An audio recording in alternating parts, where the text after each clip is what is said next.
Capital TV देख रहे हैं आप और मैं हूं आपके साथ वक्ता। नुपुर शर्मा का मामला लगातार सुर्खियों में बना हुआ है, जिसके बाद नुपुर शर्मा को वैश्विक स्तर पर समर्थन मिलने लगा है।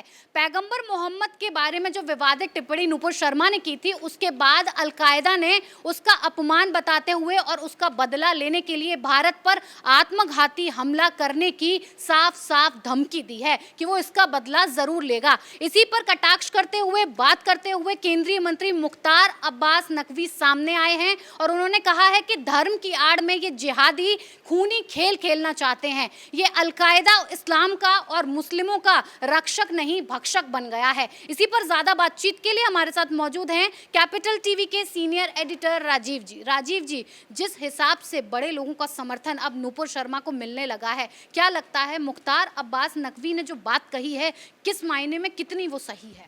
देखिए, दो स्तर पर है। अब जिस तरीके से कट्टरपंथियों की, आतंकियों की, जिहादियों की धमकी मिल रही है नुपुर शर्मा और उनके समर्थकों को, उसके बाद अब सामने उनके समर्थन में भी लोग आने लगे हैं। वैश्विक स्तर पर अलग अलग लॉ मेकर्स भी सामने आने लगे हैं, यानी सांसद, विधायक, सेलिब्रिटी, बड़े स्कॉलर्स, ये लोग भी अब समर्थन करने लगे हैं नुपुर शर्मा का, क्योंकि दो अलग अलग मामला है। अब इस नुपुर शर्मा के ऊपर भारतीय जनता पार्टी ने कार्रवाई की। कार्रवाई करने का मतलब ये नहीं होता है कि भारतीय जनता पार्टी ने उन्हें ऐसे ही छोड़ दिया, अब जाओ जो भी आपके साथ होगा उसके लिए हम कोई जिम्मेदारी नहीं लेते। भारत सरकार ने ऐसे ही छोड़ दिया उन्हें कि अब आपके खिलाफ कोई भी किसी भी तरह की कार्रवाई होती है, कोई भी एक्शन लिया जाता है तो हम आपके साथ नहीं हैं। ये दोनों बातें नहीं है। भारतीय जनता पार्टी जो उन्हें सस्पेंड की है, वो भी इस मामले की जांच कर रही है और जांच के बाद ही पता चलेगा कि नुपुर शर्मा को फिर से भाजपा में रखा जाएगा या नहीं रखा जाएगा, उन पे और आगे हार्ड एक्शन क्या लिया जाएगा। ये लगभग उसी तरह का मामला है, क्योंकि भारतीय जनता पार्टी के संविधान में ये चीज़ें हैं, वो लिखा हुआ है कि सभी धर्मों का समान आदर करेंगे, किसी के खिलाफ ऐसी टिप्पणी नहीं करेंगे जिससे कि भावनाएं आहत हो। तो उस आर्टिकल के अकॉर्डिंग, संविधान के अकॉर्डिंग ये कार्रवाई की गई है, नुपुर शर्मा को छोड़ नहीं दिया गया है। अब जो स्थितियां बनी उसमें ऐसा लगा कि भारतीय जनता पार्टी ने कार्रवाई कर दी है, तो उसके बाद पूरे हिंदुस्तान में सरकार, प्रशासन और जनता कोई भी नुपुर शर्मा के साथ खड़ा नहीं है। ये भूल जो हुई है इन लोगों से, इसी का जवाब अब सामने मिलने लगा है। सबसे पहले सरकार भी साथ में आई, दिल्ली पुलिस ने सुरक्षा मुहैया कराई और भी सुरक्षा दिए जाएंगे, और उसके बाद अब धीरे धीरे भारतीय जनता पार्टी के नेता एक एक करके किसी न किसी स्तर पर यह दिखाने की भी कोशिश कर रहे हैं कि नुपुर शर्मा के उस टिप्पणी के कारण हम उनके ऊपर कार्रवाई किए। इसका मतलब ये नहीं है कि नुपुर शर्मा के साथ भाजपा खड़ी नहीं है। इसका मतलब ये नहीं है कि नुपुर शर्मा अब अकेली हो गई हैं।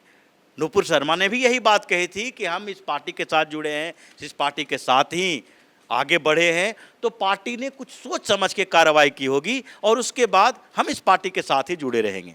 तो यानी कि भाजपा और भारत के जो शासन व्यवस्था है, यानी सरकार और पार्टी के बीच कुछ अंतर होते हैं, और उसी अंतर के कारण कुछ मजबूरियां हुई और इसके कारण नुपुर शर्मा के खिलाफ कार्रवाई की गई। लेकिन अब पूरा जो इस्लामिक एजेंडा है इस मामले में, वो सामने आ रहा है। अरब देश एक हो गए। अरब देश में 10 से ज़्यादा देशों ने इस मामले को उठाया, भारत सरकार के खिलाफ बोला, OIC ने उठाया। अब भारत सरकार ने अरब देशों से कोई डायरेक्ट इस तरह का डील नहीं किया। ऐसा भी नहीं है कि भारत सरकार ने माफ़ी मांगी है, जिससे ये एक प्रोपेगेंडा फैलाया जा रहा है। बताया जा रहा है कि भारत सरकार ने माफ़ी मांग ली, भारत सरकार बैकफुट पर आ गई। भारत सरकार ने इनसे कुछ भी ऐसा प्रॉमिस नहीं किया, ये नहीं कहा कि ये देश या भारत सरकार इसके लिए सऊदी अरब से, कतर से, कुवैत से, UAE से किसी से भी माफ़ी मांग रही है। भारत सरकार ने सिर्फ इतना ही कहा और भारतीय जनता पार्टी ने इतना ही कहा कि इस टिप्पणी का उनसे कोई लेना देना नहीं है। सरकार का भी उससे कोई लेना देना नहीं है और न ही पार्टी का लेना देना है। पार्टी के खिलाफ वो बोली है, पार्टी के नियम कानून संविधान के खिलाफ उन्होंने टिप्पणी की। और नुपुर शर्मा ने भी ये कहा कि भावनाओं में बहकर, भावावेश में बहकर उन्होंने ऐसी टिप्पणी कर दी। तब ये बातें वहीं तक है, लेकिन इसकी सजा कौन देगा? कोर्ट देगा सजा। कानून के अनुसार ही भारत की व्यवस्थाएं चलेगी। ये शरिया कानून यहाँ नहीं चलेगा, या इन लोगों का जिहादी कानून नहीं चलेगा। अफगानिस्तान की तरह कबीलाई शासन नहीं चलेगा कि जिसकी लाठी उसकी बैठ, आंख के बदले आंख निकाल लेंगे, गर्दन के बदले गर्दन काट लेंगे। और अगर मोहम्मद साहब के खिलाफ ये टिप्पणी हो गई तो उसके बदले तुम्हें मार देंगे, गोली मार देंगे। ये जिहादी मानसिकता है, उसकी पोल खुली है। और अरब देशों को अब इसके साथ इसके खिलाफ आना चाहिए। जिसने मोहम्मद साहब पे टिप्पणी को लेकर लेटर लिखा, एम्बेसडर को बुलाया, अब उस देश के नेता, प्रवक्ता, अधिकारी, मंत्री ये क्यों नहीं बोलते हैं कि इस तरीके की टिप्पणियां, इस तरीके की धमकी दी जा रही है, उसमें हम भारत के साथ खड़े हैं। इन लोगों का एजेंडा सामने आया है कि ये जो कह रहे हैं, अभी अलकायदा ने धमकी दी, हम दिल्ली में, मुंबई में, उत्तर प्रदेश में धमाके करेंगे। अलकायदा की औकात क्या है? हिंदुस्तानी सरकार के को धमकी देने की औकात नहीं है अलकायदा को। इन लोगों को अब ये चूहे के बिल में घुसे हुए हैं। कश्मीर में देख लीजिए, कश्मीर में आतंकवाद का हवा खड़ा किया जा रहा था। अभी टारगेट किलिंग जो हो रही है, उसमें पूरा एजेंडा क्या है? कश्मीर में ये बिल में घुसे हुए हैं डर से, और वहां से निकलते हैं बिल से, किसी एक को टारगेट करते हैं। उसी तरह से जैसे बिहार, यूपी, एमपी हर जगह पर गुंडे करते हैं, जैसे पंजाब के गुंडे कर रहे हैं कि एक दो आया, शूटर लिया और किसी को गोली मार दिया। इन लोगों का मकसद तो कुछ और था। ये पहले दहशत फैलाते थे, इसलिए इसको दहशतगर्द कहा गया। अब दहशत फैलाने की जगह पर खुद के लिए दहशत बन गया इनके लिए। राजीव जी, जैसा आपने कहा कि ये एजेंडा फैलाते जा रहे हैं, इनका ये एजेंडा था कि बदनाम किया जाए भारत को और मोदी सरकार को, तो वो तो पोल पट्टी इनकी खुल गई है। लेकिन अब कांग्रेस भी क्या इन जिहादियों के साथ मिली हुई है? जिस हिसाब से इन्होंने एक ट्वीट को वायरल किया है कि पुतिन भारत के खिलाफ जिहादियों के ऊपर और पैगंबर मोहम्मद के ऊपर जो टिप्पणी हुई है, उसके हिसाब से जो विवाद आया था सामने, उस पर नाराजगी जाहिर कर रहे हैं, लेकिन वो झूठी साबित हुई है। बिल्कुल, ये कांग्रेस की बात है। और दूसरा, कांग्रेस के जिस नेता ने किया, पाशा ने, उसकी बात है। आप ये दोनों को एक साथ देखिए, इसके बाद पता चलेगा कि कांग्रेस की राजनीति क्या है, मुस्लिमों की राजनीति हिंदुस्तान में क्या है, और हिंदुओं की राजनीति क्या है। सबसे पहले कांग्रेस की राजनीति की बात करते हैं। कांग्रेस ने ये जो पुतिन का मामला उठाया, कांग्रेस के एक नेता ने उठाया, कांग्रेस ने इसके खिलाफ कुछ बोला नहीं है। कांग्रेस के आधिकारिक ट्विटर हैंडल से ये होना चाहिए, माफ़ी मांगनी चाहिए कि इस तरह के अफवाह क्यों उड़ाते हो, क्योंकि वो मामला बहुत पहले का है। और फ्रांस के समय में, शार्ले एब्दो के बाद की स्थितियों में पुतिन ने कुछ बात बोली थी। उन्होंने कहा था, और ये कहना कोई सामान्य सी बात है, सब लोग, कोई भी बड़ा नेता यही कहेगा कि किसी के भी धार्मिक भावना को ठेस नहीं पहुंचाया जाना चाहिए। और वो स्थितियां पैदा हुई। लेकिन अभी के समय में पुतिन को क्यों इसमें लाया जा रहा है? इसके पीछे एक रणनीति है, क्योंकि भारत सरकार यूक्रेन विवाद में अभी तक रूस का ही समर्थन कर रहा है। लगभग ये है कि यूक्रेन विवाद में यूरोपीय यूनियन या अमेरिका के साथ भारत नहीं खड़ा है। भारत ने अभी तक ये नहीं कहा कि रूस और यूक्रेन के बीच का विवाद वैश्विक विवाद है। उसने कहा कि ये दोनों देशों की स्थिति है, दोनों देशों का बॉर्डर डिस्प्यूट है। उसके साथ ही ये जो वहाँ पर धुरी बनी हुई है, यानी नाटो में शामिल होना और नहीं होना, ये रूस का सवाल है, रूस के अस्तित्व का सवाल है, अपना इंटरेस्ट है। ये पूरी पॉलिसी उसी तरह से चली भारत की। ये फॉरेन पॉलिसी में एक बड़ा बदलाव था, और उस हिसाब से ही यूरोप और अमेरिका ने भारत पर दबाव भी बनाया, लेकिन भारत उस दबावों में नहीं आया। कांग्रेस के नेता बार बार कह रहे थे, उछल उछल के, कूद कूद के बार बार आ रहे थे सामने कि भारत को यूक्रेन के साथ खड़ा हो जाना चाहिए, जो पहले से भारत की नीति रही, घटिया नीति रही, इसी के कारण हमारे अड़ोसी पड़ोसी के पड़ोस के देश भी हमारे खिलाफ हो गए। म्यांमार में हमारी नीति ऐसी रही कि म्यांमार चीन के साथ खड़ा हो गया जाके। श्रीलंका में हमारी नीति रही, जो कांग्रेस के समय में श्रीलंका भी चीन के साथ खड़ा हो गया। उस नीति को इस बीच बदला गया। हमारी जो विदेश नीति थी, उसमें ये देखा गया कि हम लुक ईस्ट पॉलिसी अपनाएं, पड़ोसियों को पहले अपने साथ लाएं और उसके बाद हम दूर की स्थिति को देखें।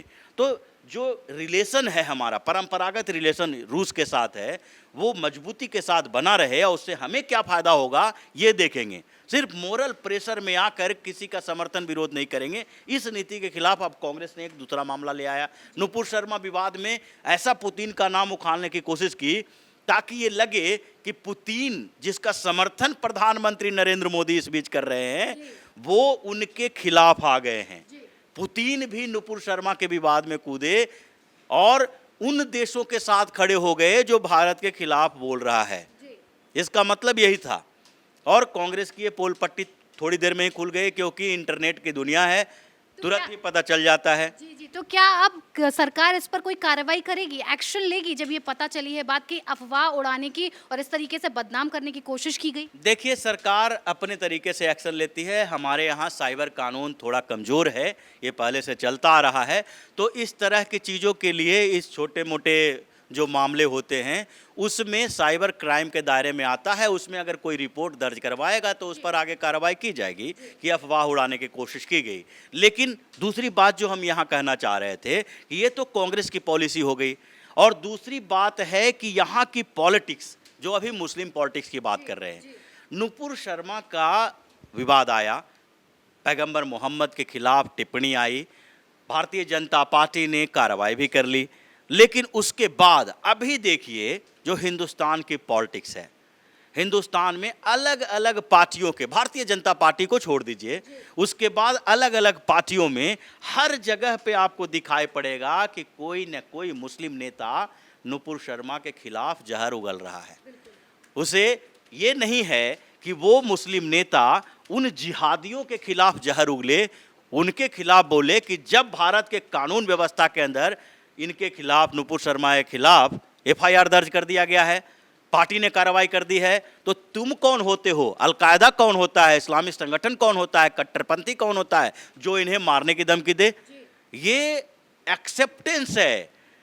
जो दो तरह की पॉलिसी पूरी दुनिया में इस्लामिक एजेंडे और कॉन्स्पिरेसी चल रही है कि हम जो बड़ी कार्रवाई होगी उसको ये डर माहौल पैदा किया जाएगा, खौफ का माहौल पैदा किया जाएगा, उसको हम चुपचाप शांति से स्वीकार करेंगे, मुस्कुरा के, उसका विरोध नहीं करेंगे, समर्थन भी नहीं करेंगे। यानी विरोध नहीं करने का मतलब समर्थन ही होता है।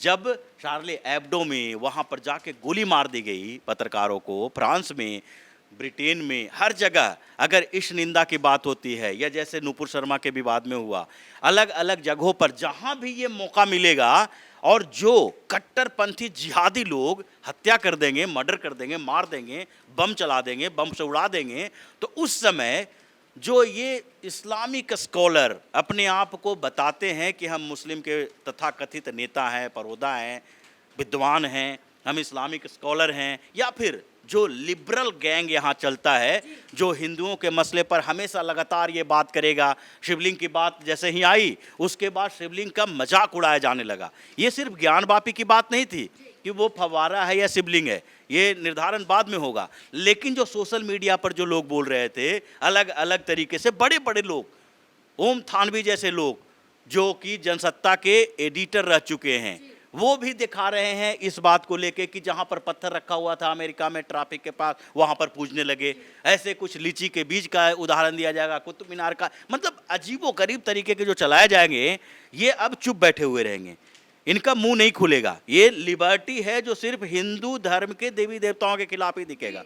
उसी तरह से पूरी दुनिया में अगर कोई ऐसी टिप्पणी आई तो ये जो बड़ी कार्रवाई होती है, ये एक्शन लिया जाता है इन जिहादियों के द्वारा, जिहादी जो मार देते हैं, हत्या कर देते हैं।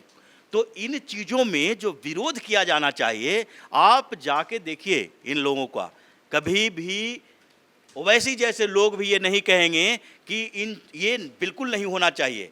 ये सिर्फ ये कहेंगे कि जो कार्रवाई हुई है उसके बारे में छोड़ दीजिए, लेकिन उसने गलत किया मोहम्मद साहब के खिलाफ टिप्पणी करके। यही बात नुपुर शर्मा में हो रही है। तो ये दो धाराओं में बटा हुआ है, लेकिन दूसरे धारा जो है वो बिखरा हुआ है। मतलब हिंदुस्तान की हर पार्टियों के मुस्लिम लीडर के जुबान से अभी नुपुर शर्मा के विरोध में ही बयान दिखेगा, लेकिन हिंदुस्तान के हर पार्टियों के हिंदुओं के तरफ से इस बात के लिए आवाज़ नहीं उठ रही है कि अगर कानून कार्रवाई कर रहा है, अगर पार्टी ने कार्रवाई कर दी है, तो उसके बाद नुपुर शर्मा के खिलाफ जो ये कॉन्स्पिरेसी की जा रही है, उनको धमकी दी जा रही है, डर के साये में है वो अभी, उसके खिलाफ भी एकजुट होकर बोले। ये मुख्तार अब्बास नकवी ने बोला और इन्होंने बोला, ये अप्रिशिएट करने के लायक बातें हैं कि भाई ये खूनी खेल इसमें नहीं चलेगा। बहुत बहुत धन्यवाद इतनी जानकारी के लिए। तो कुल मिलाकर नुपुर शर्मा के केस में अब उन्हें वैश्विक स्तर पर समर्थन मिलने लगा है, जिहादियों की पोल पट्टी खुलने लगी है।